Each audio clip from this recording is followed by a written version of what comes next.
Leonidas and the Battle of Thermopylae. In the year 480 BC, Greece faced one of its greatest enemies. When the Persian emperor, Xerxes, marched with hundreds of thousands of soldiers across the Aegean Sea to conquer the independent Greek city-states. To counter the threat, a coalition of Greek armies met at the hot gates of the Thermopylae Pass. Leading the Greek force was King Leonidas of Sparta, who believed that freedom could only be preserved through resistance. He knew full well that open battle against such an enormous force was futile. So instead, he and his 300 elite Spartan warriors stood firm in the narrow mountain pass.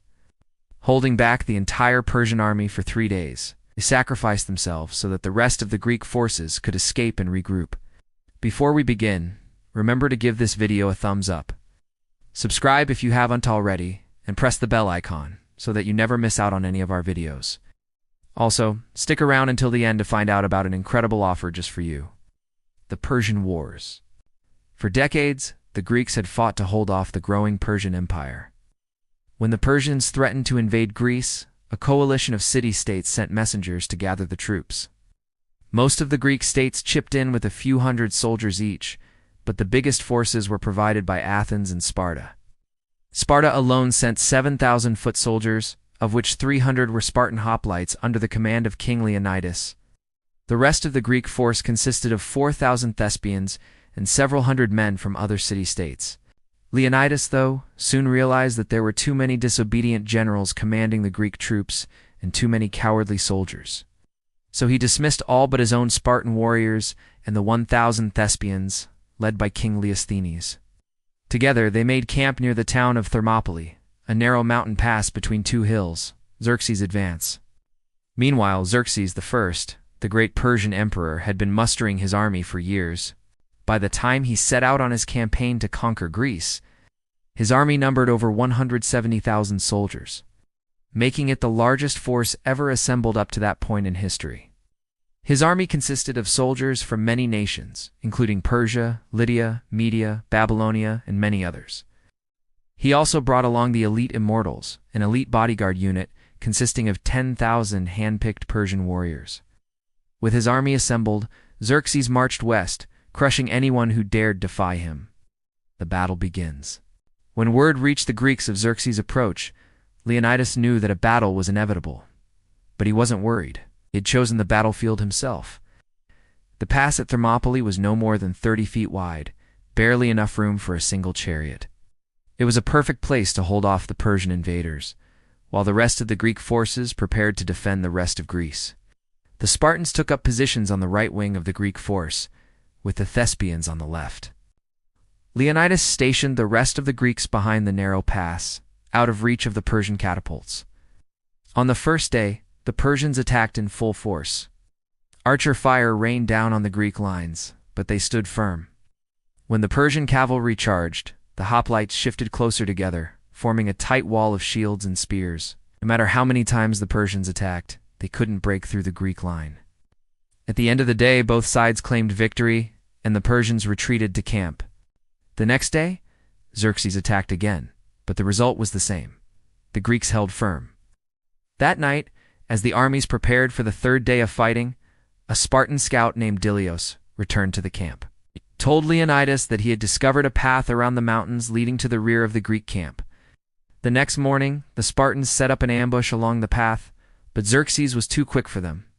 A second scouting party alerted him to the danger, and he avoided the trap. The Persians then attacked in force once more, and though the Greeks fought bravely, the Persian numbers were too great. Soon, the Greeks were pushed back towards the rear of the camp. That's when Leonidas realized the fighting was pointless. There was no way they would win.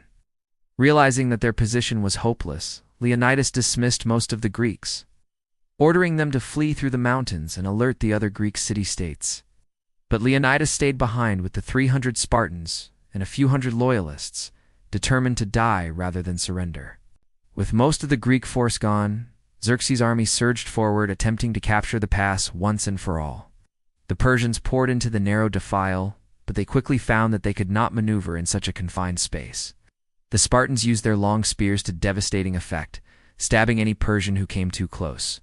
For hours the fighting continued. The Spartans killed hundreds, perhaps even thousands of Persians, but it wasn't enough. Slowly, the Persian numbers began to overwhelm the defenders. Just when it seemed that the Spartans would be forced to retreat, reinforcements arrived. More Persians poured through the hidden path in the hills, and the Spartan situation grew desperate. Betrayal at Thermopylae. To make matters worse, the Spartans soon realized they had been betrayed. One of the local herdsmen had shown Xerxes the secret path around the hot gates. Now the Persians were pouring into the pass from two directions, and the Spartans were trapped. Leonidas ordered his men to move to higher ground on the nearby hill of Malion, where they made a final stand. But the Spartans were exhausted and low on supplies. After fighting for 2 days without rest, their shields were battered and broken. Many of their spears had been shattered, and some hoplites had been forced to abandon their heavy armor in order to conserve energy. Nevertheless, they fought on. Even when their shields were destroyed and their spears were broken, they continued to fight with their swords and daggers. As the battle raged on the hill, the rest of the Greek force fled to safety. Many made it over the mountains, but some were captured by the Persians.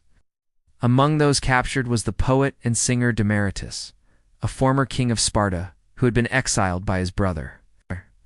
When Xerxes learned that Leonidas was the exiled king's brother, he offered him a chance to surrender and spare the lives of his men. But Leonidas refused. And just then, the Persians launched a final assault. Demaratus watched in horror as Leonidas rallied his men for one last charge. The Spartans threw their swords and fought with the fury of cornered lions, but one by one they were cut down. Finally, Leonidas' shield was pierced and his chest exposed. An arrow flew straight into his heart. He collapsed to his knees, then slowly fell forward onto his face. The immortals rushed forward and hacked his body to pieces. His head was cut off and hung from the chariot of the Persian god of the sky, a warning to any who would defy the empire. A monumental sacrifice.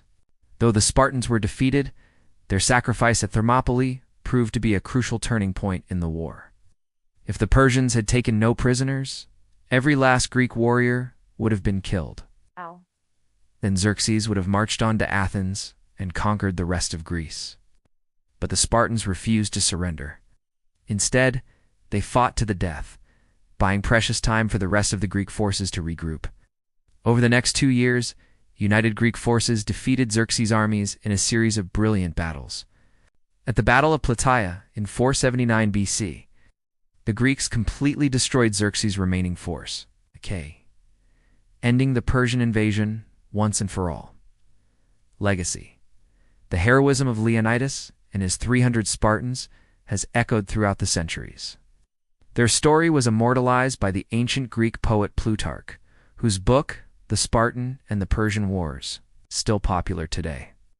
During the battle, Leonidas kept telling his men that they were fighting not only for Sparta, but for all of Greece. And that's what they were doing. Their sacrifice at Thermopylae was a monumental one, and it allowed the other Greek city-states to unite and defeat the mighty Persian Empire. Thanks for watching. We hope you enjoyed this video. If you did, don't forget to leave us a comment below and let us know what you think. Remember to subscribe if you haven't already so that you never miss out on any of our videos.